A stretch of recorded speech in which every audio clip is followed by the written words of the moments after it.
उनकी जो है जवाबदेही कम की गई, उनको जनता के अंदर बदनाम किया गया और फिर धीरे धीरे उनको प्राइवेट किया जा रहा है। 2 जहाज मोदी जी खरीदते हैं 8,000 करोड़ रुपए के हिसाब से, 16,000 करोड़ रुपए के, और पूरी एयर इंडिया बेच दी गई 141 जहाज मात्र 18,000 करोड़ रुपए में।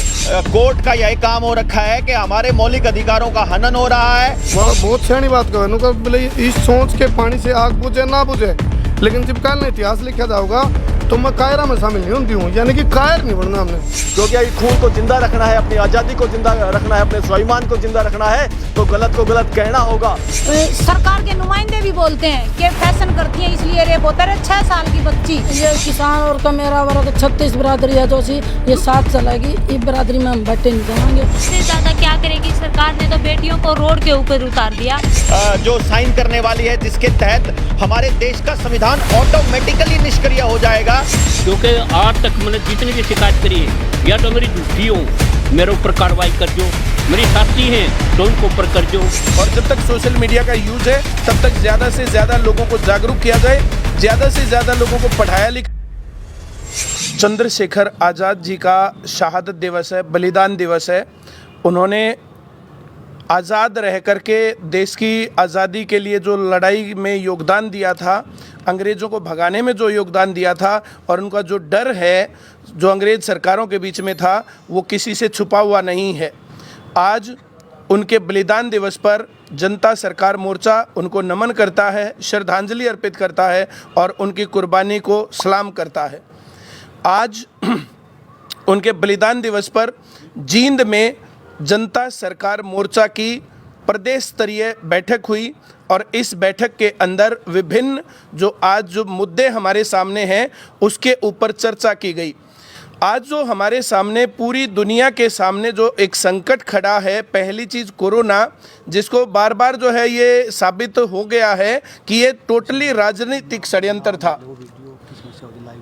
इसके अंदर जो है अलग अलग जगहों पर हम लोग है लगातार जो है बातचीत कर रहे हैं, और आज भी किस प्रकार से पूरी दुनिया में क्या हो रहा है।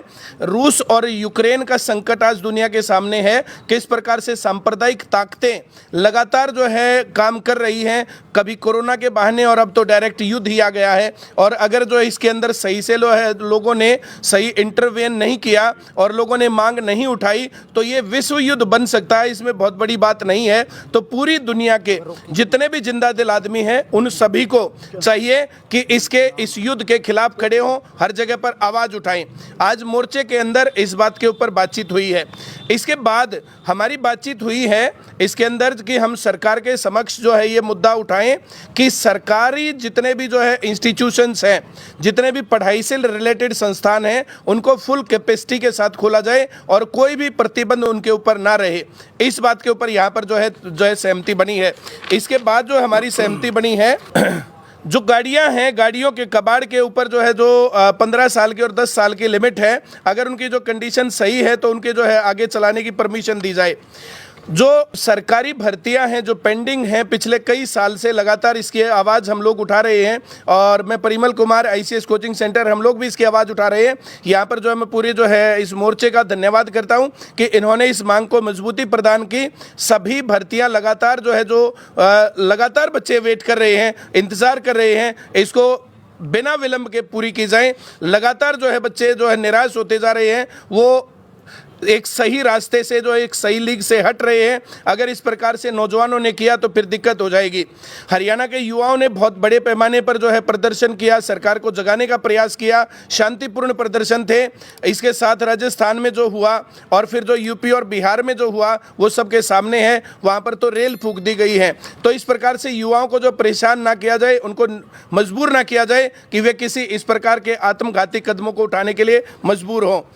प्रॉपर्टी टैक्स जो लगातार जो ये अभी जो लगाया गया था, ये जो है सही नहीं है और इसकी हर जगह पर जो है आलोचना हो रही है, और सरकार को ये जो है ख़त्म करना चाहिए। ये बिना बात का जो है जो लोग बैठे हैं उनके ऊपर जो है ये जनता के ऊपर बिना बात का बोझ है। ये जो बिना बात के अलग अलग प्रकार के जो टैक्सेस हैं, इसके कारण जो है जनता बहुत ज़्यादा त्रस्त है, बहुत ज़्यादा दुखी है। पिछले हम 4-5 साल की बात करें तो नोटबंदी ने जो है बहुत बुरा हाल किया। जो आम काम धंधे वाले लोग थे उनके ऊपर बहुत ज़्यादा बुरा प्रभाव पड़ा।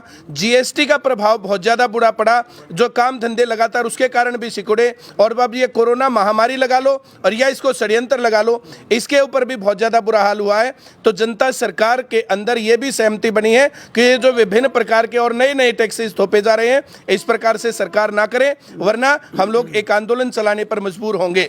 नोटबंदी के बाद कारबंदी की तैयारी है, कारबंदी ये जो पुराने व्हीकल है ना। हाँ, पुराने वो जो 10 साल का वो जो है वो 10 साल वाली जो है कि 10 साल से ज़्यादा लिमिट है। एनसीआर के बाद जो पूरे देश के अंदर उसको जो है कारबंदी का जो है मामला है जी।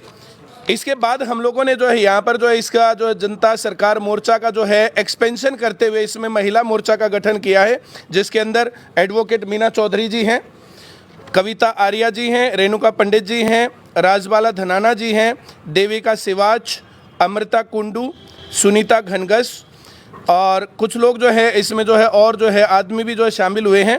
प्रदीप डागर जी हैं रेवाड़ी से और नवीन योगी जी चरखी दादरी से। ये गौ क्रांति मिशन के सदस्य हैं, बहुत सक्रिय कार्यकर्ता हैं, जो है आज हमारे इस मोर्चे में शामिल हुए हैं। बहुत बहुत धन्यवाद सर आपका।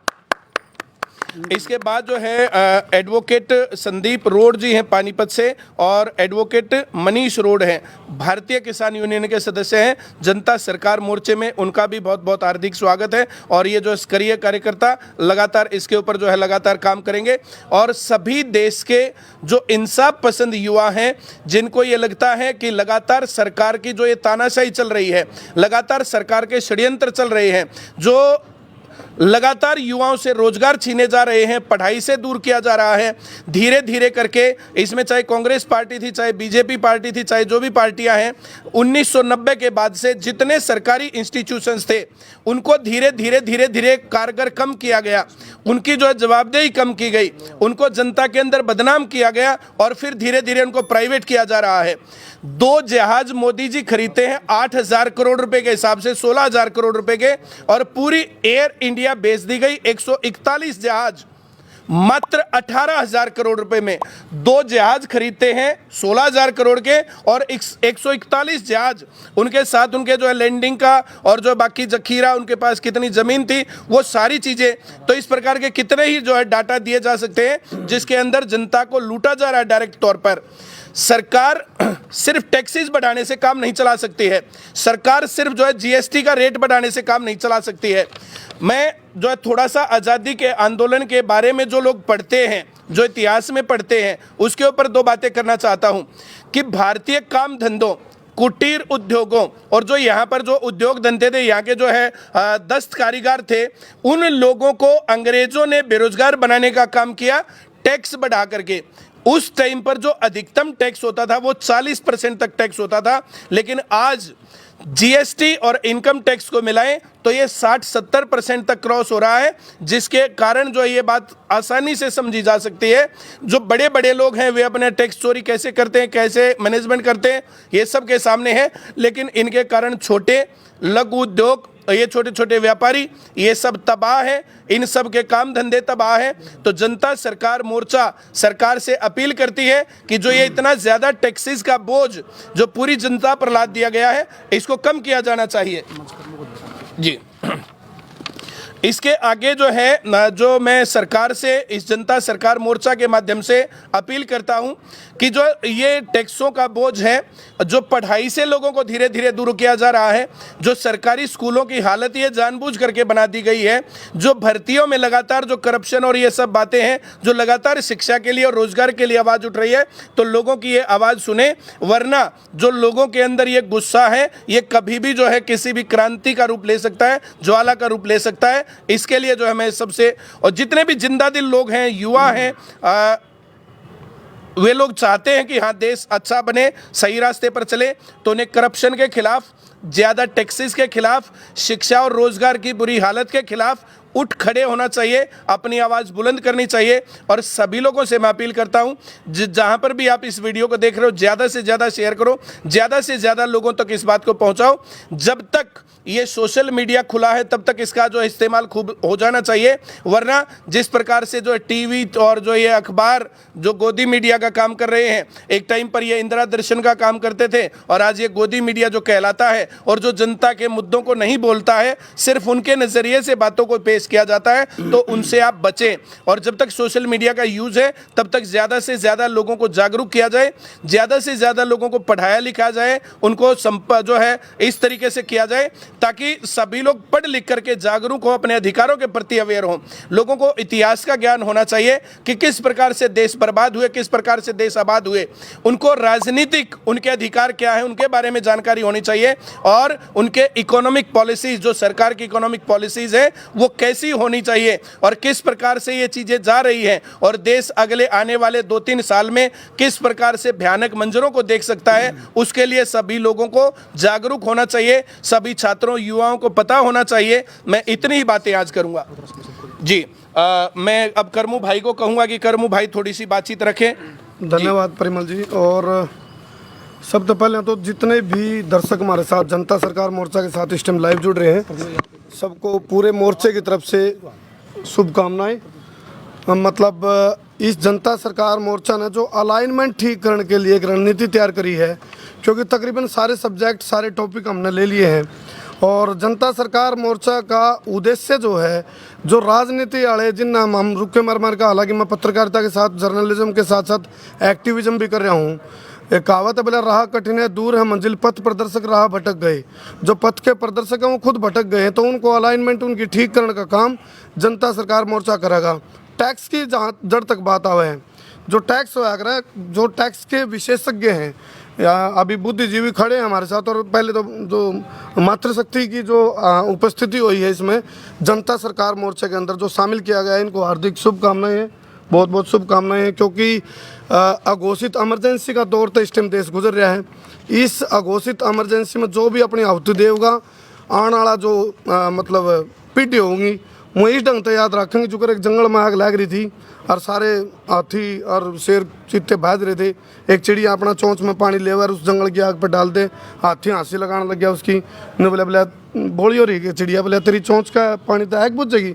वह बहुत सियाणी बात कहे, बोले इस चोंच के पानी से आग बुझे ना बुझे, लेकिन जब कल ने इतिहास लिखा जाओगा तो मैं कायरा में शामिल नहीं होती हूँ, यानी कि कायर नहीं बनना हमने। अन्याय ना करो ना सहो, अन्याय करना तो बड़ा पाप, अन्याय सहना है। और जहाँ तक पत्रकारिता के माध्यम से हमारी बात है जागरूकता लेने की, तो यूँ चौथा स्तंभ की नैतिक और सामाजिक जिम्मेवारी है। कुछ भाई हमारे तक कहने लग रहे, बोले भाई पत्रकारिता कर लो ना अपनी, लेकिन हमने को वहाँ भी पत्रकारिता का इतिहास ठहके देखो ना। आप भगता की तरफ जाओ ना। मैं मतलब भगत सिंह को अपना आइडियल मानू हूँ, और भगता की जितनी बार भी मैं जीवनी पढ़ूँ उनकी, तो बार बार एक चीज़ लिखट का है, भाई आप अन्याय के खिलाफ अपने अंदर का जो ज़मीर है उसने जिंदा रखो। चाहे वो ज़मीर मर गया तो नहीं समझ लो आप अपने देश की माटी का जो कर्ज आपके ऊपर है उस कर्ज का फर्ज को निभा रहे। तो जितने भी अपने क्रांतिकारी थे, चाहे राम प्रसाद बिस्मिल की बात करो, चंद्रशेखर आज़ाद की, भगत सिंह, राजगुरु सुखदेव की, जितने भी क्रांतिकारी हुए हैं सब लेखक और राइटर थे। और जो एक राइटर हो है, जो लेखक हो, एक वैचारिक व्यक्तित्व का धनी होता है, उसके पास एक विचार हुए हैं। तो ये जो जनता सरकार मोर्चा है, ये एक वैचारिक क्रांति का आगाज़ है, और वक्त की नुकार भले आवश्यकता आविष्कार की जननी है, तो इस चीज़ की आवश्यकता थी तो इसका आविष्कार हो गया। और इस आविष्कार के साथ साथ हमने तन मन धन से साथ में शामिल भी होना पड़ेगा। टैक्स के ऊपर मैं आऊँगा, एक गांव में जितनी ग्रांट ये राजनीति वाले लक्कड़ पग्गे बागड़ बिले कुकर मुत्र धोल के पड़िए, जितनी ग्रांट ये देवे हैं उससे 2-3 गुना 5 गुना ग्रांट उल्टी कर लें टैक्स के रूप में, यानी कि सुई का दान करे हैं बदले में जाज ले जाए। तो ये चिंतनीय विषय। आप आज यदि नुगार पहले दबी बिल्ली मुझसे तड़े कान कटावा दाबा कर खराबा दाब बिना गंडा रस नहीं देता। यदि आज हम उठ कर एक सुर में एक नुगारा सम वदम सम गच्छध्वम समो मनांसी जानतम, हमारे विचार एक हों, हमारा एजेंडा एक हो, हमारे मतलब खान पान एक हो, यानी कि हमारे जो वैचारिक एकता नहीं वह अपन इस मुसीबत से बाहर काट सके है। दूसरी बात, पुरानी गाड़ी कल शायद करनाल में प्रोटेस्ट है किसान भाइयों का, उन तमाम ई वाला लाइव का माध्यम तक जानकारी दे दें। समर्थन जनता सरकार मोर्चा को साथ में जाएगा वो। जी, जनता सरकार मोर्चा का समर्थन तो है ही है। एक अवेयरनेस का पॉइंट दे दूं मैं इसमें, क्योंकि हमारी यह बात लेकर के आई थी, किसान भाइयों कह रहे थे बोले यू लागू कर दिया, जबकि एक होया करा ऑर्डर, एक हुआ लठ ऑर्डर। यू लठ ऑर्डर है, नॉट ए ऑर्डर। ऑर्डर नहीं है परिमल जी, ये मामला इसकी पूरी गहराई में जाकर रजाई का उछाड़ तैर के देख लिया, लोग करते बैठ रहे हैं। इसकी जब हकीकत आई लिखट का वो खोफनाक सच्चाई है। वह सच्चाई यह है जो धनाढ़ लोग हैं ये मिलकर नु सोचे हैं भाई पुरानी गाड़ी क्यों करे थे वह ला दिया, और हमारा कारपोरेट है जो घराने हमारे कारपोरेट घराने वो नई मैन्युफैक्चरिंग करेंगे, नई उन्हें मजबूरी में लेनी पड़ेंगी, यानी कि हालात इसे बना दो भाई इनके लिए। जी, तो ये हालात। दूसरी चीज़ एक और इसमें एक पॉइंट उसके बाद मैं क्लोज करूँगा। दूसरा ये है आपने पे सर्विस टैक्स, गाड़ी पे टैक्स, पेट्रोल पे टैक्स, डीजल पे टैक्स, फिर ये गुंडा टैक्स क्यों लिए जा रहे हैं? पहले तो छिक्का का नाम पे गुंडा टैक्स लिया, फिर इसका जो ये पुरानी गाड़ी बंद करके वो करेंगे नहीं, इसमें भी बहुत बड़ा षड्यंत्र है। इसका खुलासा जनता सरकार मोर्चा और भी तथ्यों के साथ कल जब करनाल में प्रोटेस्ट होगा तो उसमें हम करेंगे। तो आदरणीय प्रदीप जी हैं, अगली बात प्रदीप जी रखेंगे, और आप गले गले लाइव जुड़े रहो और गले गले शेयर करते रहो भाई। जी भाई, सभी साथियों को नमन। देखिए, बहुत बढ़िया करमू भाई ने और परिमल जी ने आपको बताया कि भाई क्या हमारी जनता सरकार मोर्चे की जो है मुहिम है, और सारे हमारी नई महिला मोर्चाओं के जो नई सदस्य बनी है उनका अभिनंदन करते हैं हम मोर्चे के अंदर। विषय इतना सा है भाइयों कि 7.5 लाख से ज़्यादा शहीदों ने अपने उफनते हुए खून की, युवा क्रांतिकारियों ने अपने उफनते हुए खून की आहुति देकर इस भारत माता को आज़ाद कराया था। और आज जिस हालात में ये देश है उसको देखकर शायद वो आत्माएं ऊपर से हमें मतलब गालियां देती होंगी, हमें नोचती होंगी, हमें कोसती होंगी कि इनके लिए हमने जो है इस देश के लिए आज़ादी, हमने अपना खून बहाया था।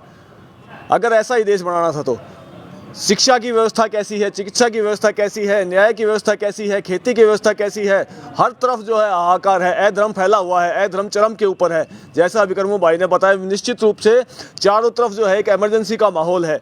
ऐसे माहौल के अंदर जहाँ पे सांस लेना भी मुश्किल है, तो निश्चित रूप से जो हमारा ये जनता सरकार मोर्चा है, उन्हें हमारे जो शहीद थे उनकी आत्माएं जो हमें कोस रही हैं, नोच रही हैं, उनके सपनों का एक भारत बनाने का, निर्माण करने का हमारा एक लक्ष्य है, व्यवस्था परिवर्तन का हमारा लक्ष्य है, जिसमें न्यायपूर्वक शिक्षा हो, न्यायपूर्वक चिकित्सा हो, न्यायपूर्वक सुरक्षा हो, हर व्यक्ति को जो है उसका हक मिल सके, ऐसी एक व्यवस्था पूरे देश के अंदर स्थापित होनी चाहिए, ऐसा हमारा लक्ष्य है। और देखिए, चिकित्सा और शिक्षा ये दो ऐसे मुद्दे हैं जो निःशुल्क रूप से जो है प्रत्येक व्यक्ति को मिलनी चाहिए, क्योंकि शिक्षा के अंदर, शिक्षा अगर कभी भी पैसे से खरीदी जा सकेगी तो इस देश में कभी भी न्यायपूर्वक शिक्षा नहीं मिल सकती। सरकारी स्कूलों की हालत जो है कॉर्पोरेट वर्ल्ड ने ऐसी कर दी है कि आज सरकारी स्कूल के अंदर कोई जाके राजी नहीं, कोई व्यवस्था नहीं है। तो शिक्षा और चिकित्सा ये हमारी पुरजोर इस एक मांग रहेगी कि निश्चित रूप से हम हर व्यक्ति तक निःशुल्क रूप से समान न्यायपूर्वक जो है ये व्यवस्थाएं पहुंचनी चाहिए। उसके बगैर ये देश कभी तरक्की नहीं कर पाएगा, कभी भी आगे नहीं बढ़ पाएगा। और हमारे आने वाले जो समय के अंदर है, हर व्यक्ति की आवाज़ उठाई जाएगी मोर्चे के माध्यम से, चाहे कहीं पे भी न्याय हो, कहीं पे भी अधर्म होता हो, क्योंकि समय बहुत जा चुका है। इस देश के अंदर जो है पिछले 75 से 80 सालों के अंदर आज़ादी के बाद लगातार शोषण होता रहा है और आज भी वो हो रहा है। अगर इस आवाज़ को आज इस जनता ने, हमारे युवाओं ने नहीं उठाया तो निश्चित रूप से हमारा खून का पानी बन जाएगा, क्योंकि खून को जिंदा रखना है, अपनी आज़ादी को जिंदा रखना है, अपने स्वाभिमान को जिंदा रखना है, तो गलत को गलत कहना होगा, गलत की आवाज़ को उठाना होगा, अन्याय के खिलाफ खड़ा होना पड़ेगा, अधर्म के खिलाफ खड़ा होना पड़ेगा। उसके बगैर इस देश के अंदर या आप और हम कभी भी सुखपूर्वक, शांतिपूर्वक जीवन जी नहीं पाएंगे। नमस्कार जी, मैं एडवोकेट मीना चौधरी, सोनीपत डिस्ट्रिक्ट से। हम इस जनता सरकार मोर्चा में आज शामिल हुए हैं। हम यहाँ पर सरकार के सामने अपने समाज की समस्याओं को लेकर आएंगे ताकि उनका समाधान हो सके। महिलाओं की सुरक्षा के प्रति हम चिंतित हैं। महिलाएं कहाँ सुरक्षित हैं, उनके साथ उत्पीड़न होता है, गलत होता है। 90% महिलाएं तो आगे ही नहीं आती, 10% आती हैं तो उनको न्याय नहीं मिलता, वो थक हार के घर बैठ जाती हैं। अब रेप होता है, लोग बोलते हैं, सरकार के नुमाइंदे भी बोलते हैं कि फैशन करती हैं इसलिए रेप होता है। 6 साल की बच्ची, मैं आपके माध्यम से पूछना चाहती हूँ, 6 साल की बच्ची ने क्या फैशन कर लिया, उसके साथ रेप होता है। एक बुजुर्ग महिला 80 साल की, उसके साथ रेप होता है, उसने क्या फैशन कर लिया। भट्ठे पे एक जिसको 10 दिन नहाए हुए हो गए, खाना टाइम पे नहीं मिलता, मैले कपड़े पहने, उसके साथ छेड़छाड़ होती है, रेप होता है। कहाँ फैशन कर लिया, कहाँ जिम्मेवार है फैशन। क्या सरकार हमें बताएगी कि हमें क्या पहनना है? सरकार की ड्यूटी है जो हमें अधिकार मिले हमें अपने अधिकार दे और हमें सुरक्षा मुहैया करवाए। वो तो सरकार काम कर रही नहीं। जो सरकार का काम है वो उसको करना चाहिए, ना कि उसको कुछ हमारे लिए गाइडलाइन बनानी चाहिए। सबको नमस्कार भाई, मैं 84 खाप की महिला विंग की प्रधान हूँ। मैं आपको ये संदेश देना चाहती हूँ, क्योंकि जो हमारे जनता सरकार बनाए ने इनका तहे दिल से धन्यवाद करना चाहूँ। इनने बहुत बढ़िया मुहिम चलाई है और हम इनके साथ रहेंगे। और भाई हर मोड़ पे खड़े रहेंगे, क्योंकि ये किसान और कमेरा वर्ग 36 बिरादरी है जो सी ये साथ चलेगी। इस बिरादरी में हम बटे नहीं जाएंगे, जात बारात में हम बिल्कुल नहीं रहेंगे। देखिए, जो हमारा सरकार के साथ ही नहीं, मतलब जो सामाजिक मुद्दे हैं उनके ऊपर हमारी लड़ाई है और ये सामाजिक मुद्दों के ऊपर हम आगे भी लड़ते रहेंगे, पहले भी लड़ते रहे हैं। और आज की जो वर्तमान सरकार जो कहती है कि बेटी बचाओ बेटी पढ़ाओ, और बेटियां कहाँ सुरक्षित हैं, बेटियों के साथ क्या नहीं होता, मतलब सबसे ज़्यादा तो शराब को माध्यम से मतलब महिलाओं को पुरुषों को इतनी भारी मात्रा में शराब पिलाई जाती है जिससे हमारी महिलाएं बहुत ज़्यादा परेशान हैं। घरों में उनके बच्चों को लिए खाना खाने के लिए नहीं है, लेकिन पुरुषों को शराब ज़रूर चाहिए होती है। और वो कहीं ना कहीं नाकामयाबी सरकार की है, क्योंकि सरकार शराब को इतना बढ़ावा दे रही है जिससे हमारी महिला शक्ति है वो कमज़ोर होती जा रही है। और ये महिलाओं को कमज़ोर करने का ही तरीका है। और सरकार कहती है कि हम बेटियों को बचाने का काम करते हैं, बेटियों को पढ़ाने का काम करते हैं, और तो इससे ज़्यादा क्या करेगी सरकार ने तो बेटियों को रोड के ऊपर उतार दिया। तो देखिए, हम सरकार को यही चेतावनी देना चाहते हैं कि महिलाओं के ऊपर आप विशेष ध्यान दीजिए, न कि एक फॉर्मेलिटीज पूरी करें। नमस्कार साथियों, मैं एडवोकेट संदीप रोड पानीपत से भारतीय किसान यूनियन का युवा महाप्रदेश सचिव। मैं जनता सरकार के माध्यम से इस प्लेटफॉर्म के माध्यम से election commission, Haryana election commission को चेताना चाहता हूं कि जो 2 साल से हमारे जो पंचायत के इलेक्शन रोक रखे हैं, हमारे जो ग्रामीण अंचल के विकास कार्य रोक रखे हैं, वो जल्द से जल्द इलेक्शन करवाए। जो हमारे हाई कोर्ट में केस चला हुआ है उसमें कोई स्टे नहीं है, और हाई कोर्ट ने दिशा निर्देश साफ साफ दे रखे कि आप पुराने पैटर्न से इलेक्शन करा सकते हैं। परंतु जो चुनाव आयोग है वो सरकार के दबाव में काम कर रही है। सरकार गांव में घुस नहीं सकती, उससे बचते हुए और जो ग्रामीण क्षेत्र में पैसा लगाना चाहिए था उसको बचाते हुए ये जो इलेक्शन कमीशन इसको बाधा बना हुआ है जो विकास कार्य में, हम उसको चेताना चाहते हैं। बार इसके जनता सरकार के माध्यम से वो चेत जाए और जल्द से जल्द इलेक्शन कराया जाए। धन्यवाद साथियों। 2 छोटे छोटे जो महत्वपूर्ण बिंदु थे वो छूट गए थे, वो आपको बताने ज़रूरी हैं। एक तो क्योंकि हम किसानों के लिए काम करते हैं, किसानों से जुड़ा हुआ मुद्दा है और आपके जींद क्षेत्र का ही जुड़ा हुआ मुद्दा है। बहुत सारे ज़िलों के अंदर मुआवजा दे दिया गया है, लेकिन केवल जींद ज़िले को छोड़ दिया है। हमारा सवाल है सरकार से, ये कैसे संभव हो सकता है कि पूरे के पूरे ज़िले के अंदर एक भी किला कपास का या धान का खराब ना होया हो।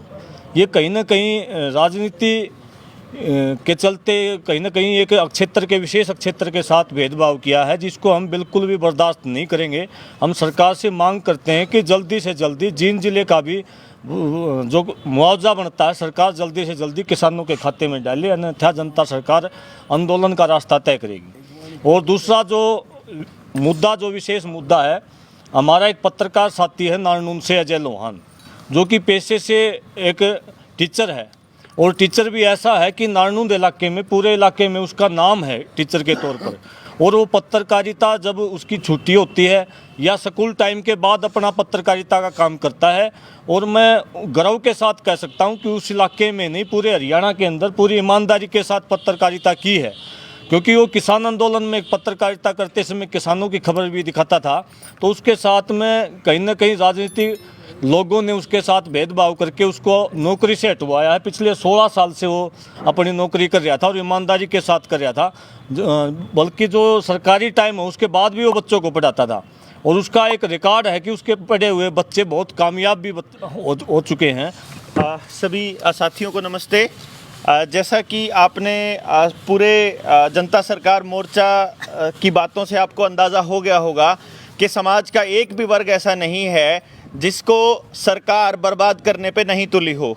छोटे बच्चे को से लेकर के उसके स्कूल बंद करने से लेके बड़े बच्चों के कॉलेज बंद करने तक, उनको इंटरनेट की सेवाएं दे करके उनके दिमाग खराब करने से लेकर के उनके सारे डिपार्टमेंट्स के में भर्तियों के रास्ते रोक करके पात्रता अध्यापकों को सड़कों पे बिठा रखा है, ड्राइंग टीचर सड़कों पे बैठे हैं, आपके पीटीआई सड़कों पे बैठे हैं, गेस्ट लेक्चरर गेस्ट टीचर्स सड़कों पे बैठे हैं, आंगनबाड़ी वर्कर हो चाहे आशा वर्कर हो सारे सड़कों पर बैठे हैं, किसानों को मुआवजा नहीं मिल रहा है।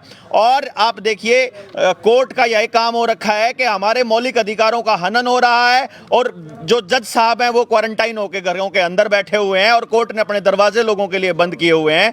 उधर से आप देखेंगे कि पत्रकार साथी अगर आवाज़ उठाते हैं तो उनको उनकी सेवाएं समाप्त कर दी जाती हैं और कोई आदमी बोलता है तो उनके चैनल उड़ा दिए जाते हैं। बिल गेट्स को बोलने की परमिशन दी जाती है, लेकिन जो आदमी जो डॉक्टर्स हैं वो अगर बोलते हैं तो उनको सेंसर किया जा रहा है। ये जो तानाशाही का रवैया और आने वाले वक्त में जो अगले महीने में WHO के कंट्रोल में आकर के सरकार ट्रीटी जो साइन करने वाली है जिसके तहत हमारे देश का संविधान ऑटोमेटिकली निष्क्रिय हो जाएगा, इस मुद्दे पर बहुत गहनता से चर्चा की और जनता सरकार मोर्चा ने इसके ऊपर एक बहुत बड़ा आंदोलन छेड़ने का भी निर्णय लिया है कि अगर सरकार वो ट्रीटी साइन करती है तो किसी भी कीमत पर बर्दाश्त नहीं किया जाएगा। साथ ही साथ आपको पिछले 2 महीने का लगभग 2 महीने होने को हैं तो आपके बीच एक समीक्षा के तौर पे हम लोग अपनी गतिविधियों का आपको ब्यौरा दे देते हैं कि आपने देखा कि जनता को जब हमने जागरूक किया जनता सरकार मोर्चा ने, तो जनता ने अपने अधिकारों की रक्षा करते हुए अपने मुंह से वो गुलामी का पटका भी उतार दिया। आपने देखा कि उन्होंने सर्टिफिकेट दिखाने भी बंद कर दिए और उसके परिणाम स्वरूप सरकारों ने अपने आदेश वापस भी ले लिए। इस दिशा में बहुत दूर दूर से साथ जुड़ने के लिए जो है लोग तत्पर हैं और समझ रहे हैं कि हाँ सरकारें उनके साथ षड्यंत्र कर रही हैं। तो इस 2 महीने में हम 4 जिलों के गांव-गांव जाकर के लोगों को जागरूक कर चुके हैं। साथ ही साथ हिसार, जींद, कैथल और सिरसा 4 जिलों की कार्यकारिणी का जिला कार्यकारिणी का गठन हो चुका है। अब कार्यकारिणी का गठन ब्लॉक लेवल पर होगा, फिर गांव के लेवल पर होगा और अगले महीने की 10 तारीख के आसपास लगभग 10 तारीख लगभग तय है। हम लोग पहला जो शेड्यूल तय कर रहे हैं ट्रेनिंग के लिए कि आरटीआई किस तरह से डालनी है, स्टूडेंट्स के क्या क्या अधिकार हैं, महिलाओं के क्या क्या अधिकार हैं, खेती को कैसे जहर मुक्त बनाना है, रसोई को कैसे इस तरह से तैयार करना है कि आपका बच्चा बहुत ज़्यादा डॉक्टरों के ऊपर डिपेंडेंट ना रहे, बीमारी से कैसे मुक्त करना है, एजुकेशन को खेती के साथ, समाज के साथ, गाँव के साथ कैसे जोड़ना है, ऐसी शिक्षा कैसे डेवलप की जाए कि 100% रोजगार उपलब्ध गाँव में और गाँव के आसपास ही हो जाए। तो इस तरह के तमाम मुद्दों के ऊपर उस शेड्यूल के अंदर ट्रेनिंग के अंदर जनता सरकार मोर्चा लोगों को जागरूक करने वाला है। आप अमित सांगवान जी आगे आपने देखा होगा संयुक्त किसान मोर्चा की लीगल सेल कमेटी और जनता सरकार मोर्चा की लीगल सेल कमेटी से एडवोकेट अमित सांगवान हमारे बीच में हैं। मैं गुजारिश करूंगा कि वो अपनी बात आगे रखें और कानूनी मुद्दों पर अपनी राय स्पष्ट करें। जनता सरकार मोर्चा के तमाम पदाधिकारी, तमाम सदस्यों को नमस्कार और साथ में तमाम जितने भी पत्रकार बंधु हमारे आए हैं जो मीडिया की आवाज़ को बड़ी ही मजबूती के साथ उठाकर जिस तरीके से आज इस दौर में जहां मीडिया को लोकतंत्र का चौथा स्तंभ कहते हैं वहां पर मेन स्ट्रीम मीडिया आवाज़ ना उठाकर आप पत्रकार साथी अपना झोला लेकर आवाज़ उठा रहे हैं। सबसे पहले आपको बहुत बहुत बधाई और बहुत बहुत धन्यवाद। साथियों, जैसा कि मेरे से पूर्व तमाम वक्ताओं ने तमाम बातों का जिक्र किया है, जनता सरकार मोर्चा एक राजनीतिक मंच है। जिस तरीके से संयुक्त किसान मोर्चा किसानों की आवाज़ उठाने के लिए एक राजनीतिक मंच था जिसका काम मुख्य रूप से अलग अलग मुद्दों को डॉक्टर साहब ने डिस्क्राइब किया, अलग अलग हमारे वक्ताओं ने भी डिस्क्राइब किया, लेकिन मुख्य रूप से हमारा काम है कि लोकतंत्र और संविधान की जो बुनियादी भाषा हैं उनको बचाने का हमारी जवाबदारी बनती है। कहीं ना कहीं हमारी शिक्षा का आज एक फ्रूटफुल यूज़ करने का मतलब यही बनता है कि जो सपना भगत सिंह ने देखा था, जो सपना सर छोटू राम जी ने देखा था, जो सपना डॉक्टर भीमराव अम्बेडकर का था, उस सपने को के भारत को आज हमें फुलफिल करना है। मैं दिल्ली से आ रहा हूँ और दिल्ली में बहुत से साथियों की कॉल आ रही है इस बात के लिए कि यूक्रेन में हमारे बहुत से साथी फंसे हुए हैं। आपको मैं मीडिया के माध्यम से बता दूं कि आज भारत का कोई भी एयरलाइंस नहीं है कि उन साथियों को लेके आए। सब कुछ प्राइवेटाइज किया जा रहा है। जो 24,000 की टिकट थी वो आज 60,000 रुपये में बिक रही है। और वे साथी कह रहे हैं कि अब तक तो यूक्रेन हमारे साथ हमें सेफ्टी कर रहा था, बंकर्स में अंदर रख रहा था, लेकिन अब वो लोग हमें बंकर्स से बाहर निकाल कर और अपने नागरिकों को वहाँ पर बचाव कर रहे हैं। वे साथी रो रहे हैं। यूनिवर्सिटी के काफ़ी साथी हैं। मैं थोड़ी देर पहले यूनिवर्सिटी में था, दिल्ली यूनिवर्सिटी में, वहाँ से बहुत सी मेल हमने मिनिस्ट्री में डाली हैं, लेकिन कोई भी जवाब नहीं आया है। कुछ टाइम पहले कल मुख्यमंत्री दुष्यंत ने डिप्टी सीएम दुष्यंत चौटाला ने अपना नंबर एक मेल किया था अपने ट्विटर अकाउंट से, उस पर कोई फ़ोन नहीं उठा रहा। उस पर बार बार हमने टेक्स्ट कर चुके, किसी भी तरह का रिप्लाई नहीं है। तो ये तमाम इन मुद्दों को बड़ी मजबूती के साथ यह राजनीतिक मंच करेगा, लड़ेगा। कहाँ से लेके आएंगे? अपने मजदूरों को नहीं ले पाए तो अभी मतलब यूक्रेन से लाना तो बहुत बड़ी बात है। तो यूक्रेन से कहाँ लेके आएंगे? हमारे देश के कोरोना काल में मजदूरों को नहीं लेकर के आ पाए थे। तो देखिए बड़ी ही भयानक स्थिति देश में इस वक्त बनी हुई है, चाहे अलग अलग माध्यमों से देखा जाए। ये जनता सरकार मोर्चा की पहल थी कि आज यूनिवर्सिटी स्कूल ओपन होने जा रहे हैं, और इस तरीके से कि तो कहता हूँ कि पहली सीढ़ी है, बहुत सी सीढ़ियाँ भी चढ़नी बाकी हैं। और इस देश के लोकतंत्र को और इस देश के संविधान को जनता सरकार मोर्चा बचाने का काम करेगा। आज जो जनता इस मोर्चा का जो सरकार का मतलब गठन हुआ है जींद जिले में, इसका मैं भी एक सदस्य बना हूँ। क्योंकि इन जो देवेंद्र भाई बलारा ने जो मुद्दे उठाए हैं, बहुत जनहित के मुद्दे उठा रखे हैं, इसलिए इसके मुद्दों से प्रभावित होकर मैं इसके संगठन के साथ आज जुड़ा हूँ। रही बात है इसकी टैक्स की, देखो एक किसी बुद्धिजीवी ने कहा था, राजा से पूछा था, भाई टैक्स तो ज़रूर लेना चाहिए, लेकिन इतना लेना चाहिए जितना मधुमक्खी फूल से शहद लिया हुआ है। ये नहीं है भाई मधुमक्खी ने मार दे, मधुमक्खी ने मार दी तो शहद कितना होगा। सरकार तो वो काम कर रही है जो टैक्स दे रहे होने को दूना मार रही है। इतना टैक्स थोड़ा, हर चीज़ पर ऊपर टैक्स है। मत्स्य से लेकर आज तक कोई भी मध्यम मीडियम क्लास का कुछ भी खरीद रहे हो उसका ऊपर हर एक का ऊपर टैक्स है। रही बात जो मोटर व्हीकल एक्ट का जो ये लिया है कानून, ये बहुत खतरनाक कानून है। ये उन भाइयों के लिए भी है जो भारत जींद के अंदर 3 व्हीलर चलाते हैं, अपना उससे ही गुजारा करते हुए 3 व्हीलर से ही। कल अगर वो उनके कबाड़ में चले गए, उनकी हैसियत न तो नए नए ले लिए तो वो अपने बच्चे की पढ़ाई का खर्चा कहाँ से देंगे, उसकी किस्त भरेंगे, अगर पढ़ाई का देंगे उनके। रही कितनी ऑटो मार्केट है, वहाँ कितनी लेबर काम करती हैं, सारे बेरोजगार वो होंगे। क्या सरकार ने कभी उनके बारे में सोचा है भाई इनका हाल क्या होगा? ये तो जैसे नोटबंदी एक झटके में जाए, इसी प्रकार ये एक झटके में ये कह दिया भाई इनको कबाड़ में दो। इनने तो सिर्फ कोऑपरेटिव घराने का अपनी इनकी बड़ी बड़ी कंपनी को चलाने से ही मतलब है, और कुछ भी मतलब नहीं है। रही इस देश में भ्रष्टाचार की, मेरे पास सारे सबूत हैं, सारा जींद प्रशासन ने बेरा है, चंडीगढ़ तक के अधिकारियों ने पता है। लेकिन इतना भ्रष्टाचार, हमारा जुलाने के अंदर 17.5 करोड़ रुपये 2017 के आए थे, जिससे उच्च अधिकारियों के पास उल्टा पैसा 10 करोड़, कम से कम भी 10 करोड़ का है। फर्जी RTGS कट रहे हैं, वो किसाने नहीं है जिसके पास ज़मीनें नहीं, हर 3-3 लाख के उनके RTGS कट रहे हैं, वो मेरे पास सबूत है। लेकिन भ्रष्टाचार पर भी कोई लगाम नहीं ये सरकार पर, क्योंकि आज तक मैंने जितनी भी शिकायत करी है, या तो मेरी झूठी हो, मेरे ऊपर कार्रवाई कर दो, मेरी साथी हैं तो उनको ऊपर कर दो, लेकिन करना कुछ नहीं, उनको ऊपर दबाना है। भ्रष्टाचार चरम सीमा पर है, और हम आज इस संगठन के साथ तय दिल से काम करेंगे, जमा ईमानदारी के साथ करेंगे। जय जवान जय किसान।